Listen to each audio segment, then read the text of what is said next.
While you were sleeping, the world changed. While you were distracted by the latest political circus, the endless scrolling on your smartphone, or some mindless celebrity divorce, the very soul of that smartphone just evaporated. You think I am being dramatic. You think this is just another fear-mongering clickbait title designed to steal a few minutes of your time. Wrong. Dead wrong. Take a long, hard look at the calendar. It is December 20th, 2025, and today, the second domino did not just hit the table, it shattered into 1,000 jagged pieces. Last week, on this very channel, we showed you the first domino, Mexico. We told you that when the world's #1 producer decides to commit economic suicide by banning open-pit mining, the entire global system starts to crack. The critics laughed. The keyboard warriors in the comments said we were exaggerating. They said the market would adapt. They said there is always another mine, always another country, always another way to keep the cheap metal flowing into your pocket. Well, the laughter just died in the throat of every supply chain manager from Tokyo to Munich. Today, breaking reports have finally confirmed what the insiders have feared for months. Peru, the world's second or third largest silver producer, depending on which manipulated spreadsheet you believe, is effectively choking to death. This is not a drill. This is not a temporary labor dispute or a minor regulatory glitch.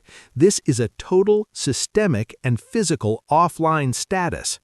The Southern Mining Corridor, a 482-kilometer stretch of partially paved highway that serves as the single most important jugular vein for global silver and copper, is under a full-scale siege. It was not a new law that did it this time. It was a physical blockade. Thousands of informal miners, the men who actually get their hands dirty while you trade paper contracts, have seized the road. Burning tires are lighting up the Andean sky. The massive trucks carrying concentrate are paralyzed. The ports are running on fumes. Between the regulatory paralysis we saw in Mexico and this literal physical blockade in Peru, we are watching approximately 35 to 40% of the entire global silver supply get removed from the board in real time. Think about the sheer scale of that number. 1/3 of the world's production has become a ghost. The mines can dig all they want. The miners can pull the ore from the deep earth until their hands bleed. But if that metal cannot move, it does not exist to the market. And the market is finally, painfully waking up to this reality. Look at the price action on your screen. Silver just hit $67.30 per ounce. That is an all-time high. It is a staggering gain of 128.09% since January 1st. The paper market is screaming. The lease rates in London are spiking. The cavalry is not coming to save this supply chain because there is no cavalry left. This is the story of how two dominoes, Mexico and Peru, are about to trigger a cascade that will reshape the entire global economy. This is not just a presentation, this is the timeline of a global supply chain collapse. When the third domino falls, the real panic begins, and by then, it will be far too late for you to act. Let us perform an autopsy on the first domino, Mexico. For centuries, this nation has been the undisputed heavyweight champion of the silver world. It is the heart of the industry, a place where the earth is literally pregnant with precious metal. In a functioning global economy, Mexico pumps out 185,700,000 ounces of silver every single year. That is 22.6% of the entire world's production. 1 out of every 2 ounces of silver on this planet comes from Mexican soil, or more accurately, it used to. In 2025, the Mexican government decided to play a game of Russian roulette with a fully loaded chamber. It started as a slow, creeping rot back in 2018 under former President López Obrador. He decided, in his infinite political wisdom, to stop granting any new mining concessions. Zero. None. For years, he choked the life out of the future of the industry while the current mines kept the lights on. But the investors, the analysts, and the mainstream media stayed quiet. They told themselves a comforting lie. They said that when the new president, Claudia Sheinbaum, took office in late 2024, she would be pragmatic. They thought the cold, hard logic of billions of dollars in tax revenue would force her to play ball. They were dead wrong. Instead of a new dawn, the industry got a funeral. By August 2024, the trap was finally set. A committee in the lower house of Congress approved a constitutional reform to outright prohibit open-pit mining. Let that sink into your brain for a second. They didn't just raise taxes. They didn't just add some environmental paperwork. They banned the primary method used to extract 60% of the value of the entire nation's mining and metallurgical production. It's like telling a farmer he can keep his land, but he's banned from using water or seeds. The Mexican mining chamber went into a full panic. They warned the government that this move would shrink the national GDP by a full 1%. They warned that 200,000 direct, high-paying jobs would vanish like smoke in a desert wind. But the politicians in Mexico City didn't blink. They were too busy patting themselves on the back for their green credentials, ignoring the fact that you can't build a single solar panel or electric vehicle without the very metal they were burying forever. By early 2025, the reality became a nightmare. Major global players like Newmont and Fresnillo, companies that move billions of dollars, looked at the legislative landscape and realized they were no longer welcome. When you tell a mining giant they can't expand and they can't dig, they don't stay and argue, they leave. They pack up their capital, their equipment, and their expertise, and they go to jurisdictions where they are not treated like environmental criminals. The market shrugged it off at first. The suits in New York said Mexico would work it out. They said the government was just posturing for the base. But here we are in December 2025, and the legislative guillotine has officially dropped. The supply of new Mexican silver is not just declining, it's in a structural tailspin. The projected annual growth rate for Mexican silver through 2030 is now negative 2.9%. Here's the bitter black humor of the situation. These same politicians who are killing the silver industry are the ones begging for foreign investment in green technology. It's a special kind of institutional schizophrenia. They want the high-tech future, but they're destroying the only bridge that leads there. Mexico was the slow poison. It was the legal paperwork that ensured the long-term death of supply. It took the world's largest producer and turned it into a stagnant pond of litigation and closed gates. But while Mexico was a slow death by 1,000 cuts, the second domino was preparing a much more violent end to the story. While the lawyers were arguing in Mexico City, the roads were starting to burn in the Andes. If Mexico was the brain of the silver market going dark, Peru was about to be the heart attack that stops the whole body cold. And as we sit here on December 20th, the pulse is disappearing. Mexico was a slow, agonizing death by legal paperwork. Peru is a jagged blade held to the throat of the global economy. This is where the story stops being about suits in air-conditioned offices and starts being about smoke, fire, and the cold reality of a broken supply chain. Peru is not just a high-altitude tourist destination, it is the world's second-largest silver producer, churning out 107,100,000 ounces in a typical year. Combine that with Mexico's output, and you are looking at nearly 300 million ounces under threat. That is 35% of the world's annual production.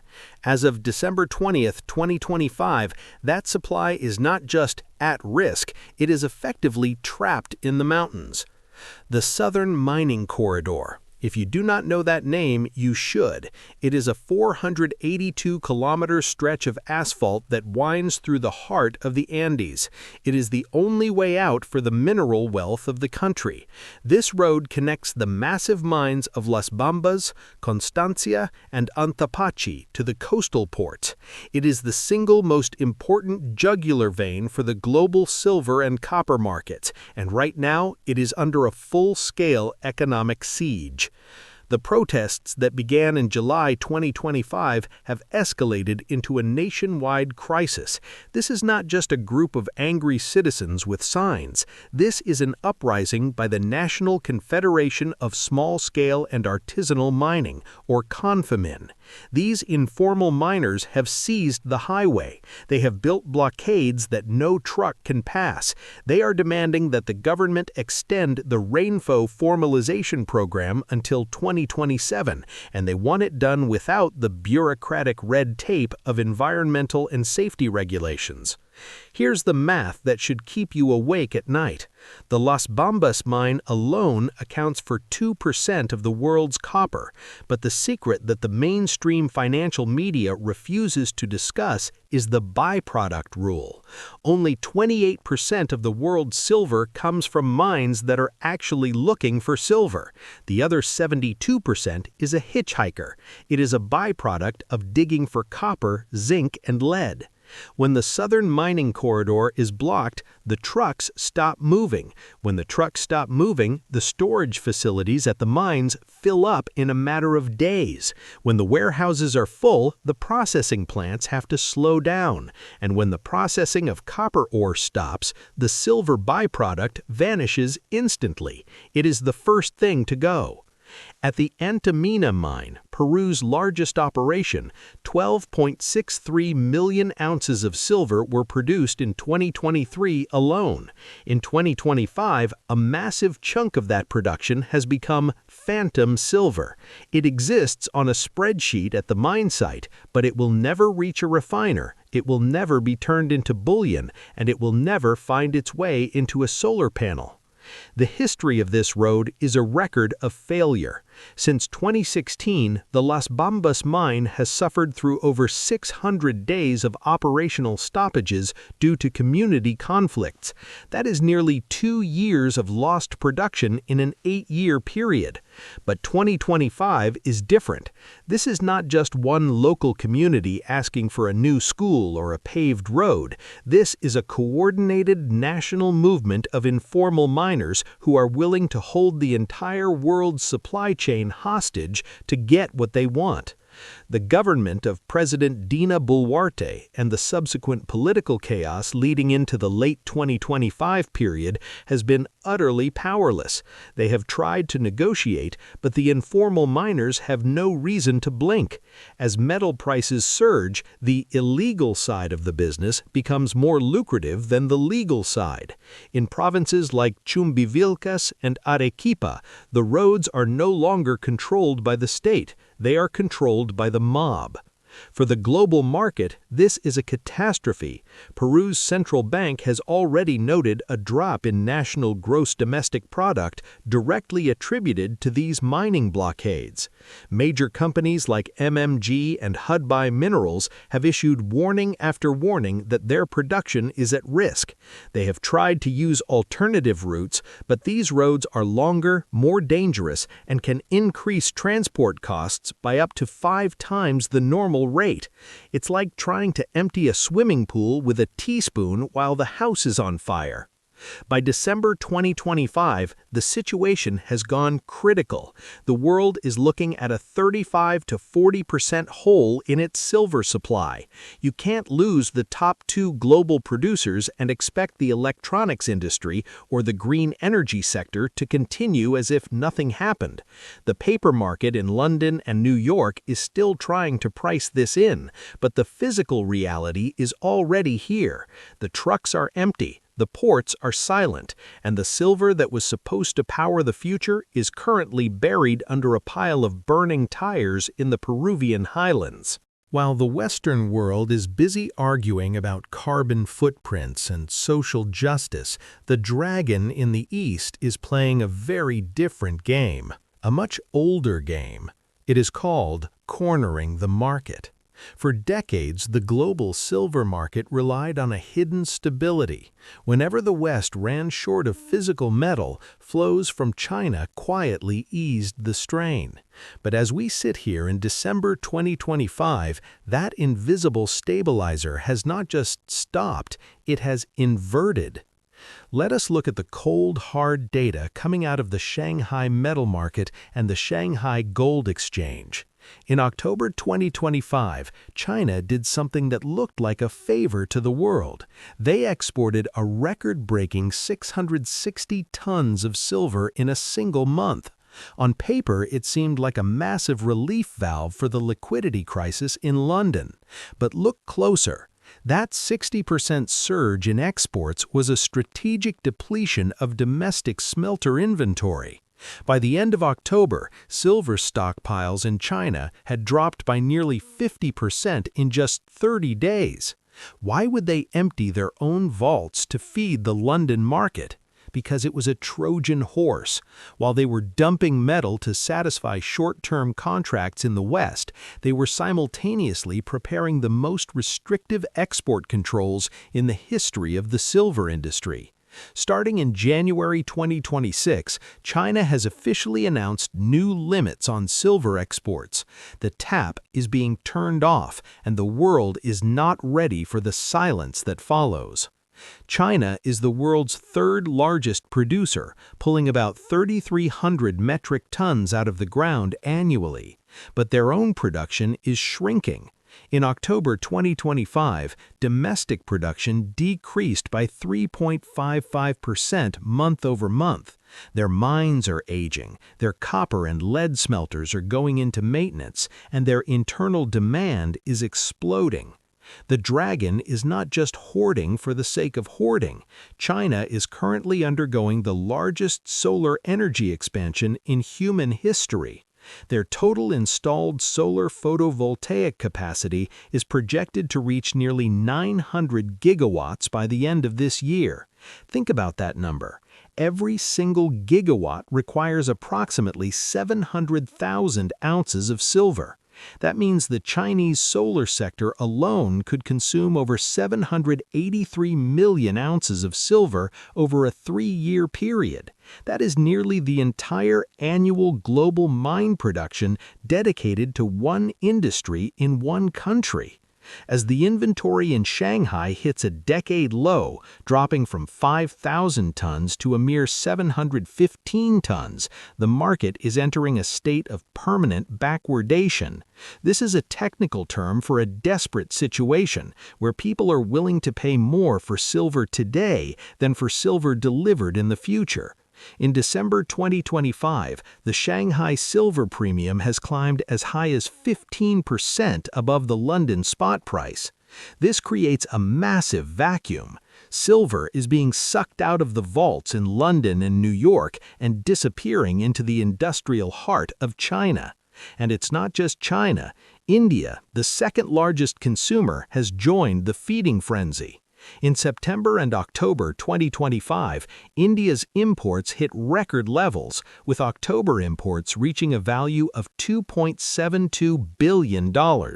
Even as prices hit $67, the Indian people and their industries are buying every ounce they can find. What the paper traders in New York do not understand is that the East has stopped treating silver as a speculative asset and started treating it as a strategic survival resource. China knows that if they control the silver, they control the solar panels, the semiconductors, and the high-end electronics of the future. The lease rates in London tell the final, terrifying part of the story. In December 2025, borrowing silver has become a nightmare. Lease rates have spiked as high as 39% in some periods, signaling a total seizure of the physical market. There's no silver left to lend because it's all on ships heading to Shanghai or Mumbai. So, here's the setup. Mexico is legally paralyzed, Peru is physically under siege, and now the invisible stabilizer China has decided to pull the plug and keep its metal for itself. The world's silver market is running a deficit of 400 million ounces annually, and the cumulative gap since 2021 has reached 800 million ounces. The dragon has closed its hoard. The West is staring at empty vaults and broken promises. And meanwhile, in the United States, the industrial complex is about to realize that you can't run a superpower on paper contracts and wishful thinking. While the supply side of the world is a bloody mess of burning tires in Peru and legislative suicides in Mexico, the demand side in America is a runaway freight train with no brakes. You see, the general public has a massive, almost pathetic misconception about silver. They think it is just for grandma's dusty spoons, a shiny wedding ring, or a few coins hidden in a prepper's basement. They are wrong, dead wrong. Silver is not a luxury, it is a fundamental, irreplaceable industrial necessity. It is the most electrically and thermally conductive metal on the entire periodic table. In late 2025, the United States is about to find out that its entire dream of a green revolution and its desperate scramble for AI supremacy are built on a foundation of vanishing metal. Let us talk about the sun. The Inflation Reduction Act of 2022 was hailed as the most significant climate legislation in American history. It pumped hundreds of billions of dollars into solar subsidies. But here's the physical reality that a bill in Washington cannot change. Every single solar photovoltaic panel requires between 10 and 20 grams of silver. As of December 2025, global solar capacity is projected to reach an eye-watering 2,500 gigawatts by the end of next year. In the United States alone, solar demand is expected to consume over 150 million ounces of silver annually by 2026. That's nearly 20% of the entire global mine supply dedicated to just one industry in one country. The solar installers have orders backed up for miles, but they are hitting a brick wall. When the silver paste that connects the cells becomes unavailable or too expensive, those billion-dollar subsidies become worthless pieces of paper. But the sun is not the only thing burning through the supply. Let us talk about the ghost in the machine, artificial intelligence. Everyone in Silicon Valley is obsessed with the chips, the NVIDIA processors, and the massive data centers. But what do you think keeps those processors from melting? Silver's thermal conductivity is 7% better than copper. In the high-frequency world of AI hardware, silver is the only choice for advanced heat dissipation and electrical pathways. The International Energy Agency projects that global electricity demand from data centers will more than double by 2030. Every new server rack, every miles-long stretch of fiber optic shielding, and every semiconductor wafer in an AI array is a silver vacuum. The CHIPS Act was designed to bring manufacturing back to America, but you cannot manufacture high-end electronics if the silver you need is currently being hoarded in a vault in Shanghai. And then we have the military-industrial complex. Modern defense systems are inseparable from silver. It is used in the guidance systems of Tomahawk missiles, the electromagnetically shielded electronics of fighter jets, and the specialized batteries for autonomous drones. The U.S. military doesn't care if silver is $20 or $200 an ounce. They have a must-buy mandate. But here's the terrifying part. The U.S. government sold off the last of its strategic silver stockpiles decades ago. While China has been quietly building a massive reserve, the United States is an addict that does not produce its own drug. In 2024, the U.S. market accounted for nearly 17% of all international silver sales. By the first 7 months of 2025, U.S. silver imports surged by a staggering 115% in value compared to the previous year. America is panicking. They are importing every ounce they can grab from Mexico and Canada, but as the Mexican guillotine falls and the Peruvian corridor stays blocked, those supply lines are snapping. The U.S. government finally woke up and added silver to the official list of critical minerals this year. It's a nice gesture, but you cannot print silver into existence with a legislative pen. By early 2026, American manufacturers in the solar, EV, and defense sectors will face a brutal reality. They will call their suppliers and hear those 3 words that signal the end of an era: force majeure. The industrial panic is no longer a theory, it is a mathematical certainty. The United States has built a high-tech future that it cannot afford to build. And as the physical metal vanishes, the paper price on the COMEX is about to be exposed for the fraud that it is. This is it, the end of the line. We have dissected the legal suicide of Mexico, the burning barricades in Peru, the strategic hoarding in China, and the industrial hunger of the United States. Now let us bring it all together and look at the brutal, unyielding math that the mainstream media is too terrified to report. As of today, December 21, 2025, the global silver market is not just in a deficit, it is in a state of terminal exhaustion.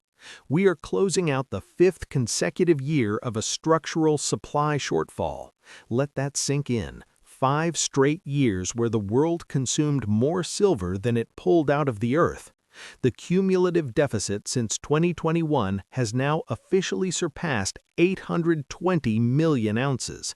That is nearly an entire year of global mine production that has been completely erased from existing stockpiles. Look at the numbers on your screen. The silver price today is trading at $67.38 per ounce. That is a gain of 130% since the start of the year. The paper market in London and New York, which spent decades suppressing the price through manipulation and naked short selling, has finally lost control of the physical reality. In October 2025, we saw a glimpse of the endgame. Silver. This is it, the end of the line. We have dissected the legal suicide of Mexico, the burning barricades in Peru, the strategic hoarding in China, and the industrial hunger of the United States. Now let us bring it all together and look at the brutal, unyielding math that the mainstream media is too terrified to report. As of today, December 21, 2025, the global silver market is not just in a deficit, it is in a state of terminal exhaustion. We are closing out the 5th consecutive year of a structural supply shortfall. Let that sink in. 5 straight years where the world consumed more silver than it pulled out of the earth. The cumulative deficit since 2021 has now officially surpassed 820 million ounces. That is nearly an entire year of global mine production that has been completely erased from existing stockpiles. Look at the numbers on your screen. The silver price today is trading at $67.38 per ounce. That is a gain of 130% since the start of the year. The paper market in London and New York, which spent decades suppressing the price through manipulation and naked short selling, has finally lost control of the physical reality. In October 2025, we saw a glimpse of the endgame. Silver lease rates in London, the cost to borrow physical metal, spiked to an all-time record high of 34.9%. Think about that. People were willing to pay a 35% annualized interest rate just to get their hands on a bar of silver for a few weeks. While those rates have fluctuated, the underlying message is clear. The vaults are nearly empty. So what is the forecast for 2026? The consensus among elite analysts has shifted from if to how high.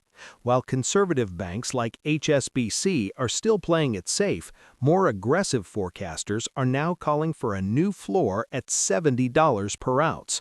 But that is the base case. The bull case, the one that accounts for a total breakdown in the Peruvian corridor and a permanent ban in Mexico, sees silver hitting $100, $125, or even $200 per ounce by the fourth quarter of 2026. And why wouldn't it? Look at the gold-to-silver ratio. Gold is currently pushing toward $4,500 and is projected by J.P. Morgan to hit $5,000 in 2026. Historically, the gold-to-silver ratio averaged 15 to 1. During the peak of the 20th century bull markets, it hit 30 to 1. At today's gold prices, a return to a 30 to 1 ratio puts silver at $150 an ounce. A return to the historical norm of 15 to 1 would put silver at $300 an ounce. The fourth and final domino is the blow-off top. This is the phase where industrial consumers, the Apples, the Teslas, the Samsungs of the world, realize that their multi-billion-dollar production lines are at risk of shutting down for want of a few million ounces of silver. In this phase, demand becomes completely price insensitive. They will pay $50, $100, or $500 because the cost of stopping a semiconductor fab or a car plant is 10 times higher than the cost of the silver. This is not just another commodity cycle. This is a structural regime change. We are moving from an era of artificial abundance to an era of physical scarcity. The paper silver contracts traded on the COMEX, which represent hundreds of ounces for every 1 physical ounce in a vault, are about to be exposed as a fraudulent game of musical chairs. When the music stops in 2026, there will be 10,000 hands reaching for one single chair. My advice to you is simple, but I will give you the harsh truth first. Most of you will wait. You will wait for a dip that never comes. You will wait for your financial advisor to give you the green light, but he won't give it until the price is already at $90. You will wait until you see it on the evening news, and by then, the physical premiums at your local dealer will be 30% over spot, and the delivery times will be 6 months out. The second domino has fallen. Peru is offline. Mexico is paralyzed. China is closed. The United States is desperate. Do not be the one holding a paper contract when the world demands physical metal. Secure your position now while the price is still measured in double digits, because 2026 is the year that silver stops being an investment and starts being the most sought-after substance on the planet. Subscribe to this channel. Share this video with anyone who still thinks their 401k is safe, and keep your eyes on the physical vaults. The end of the paper game is here.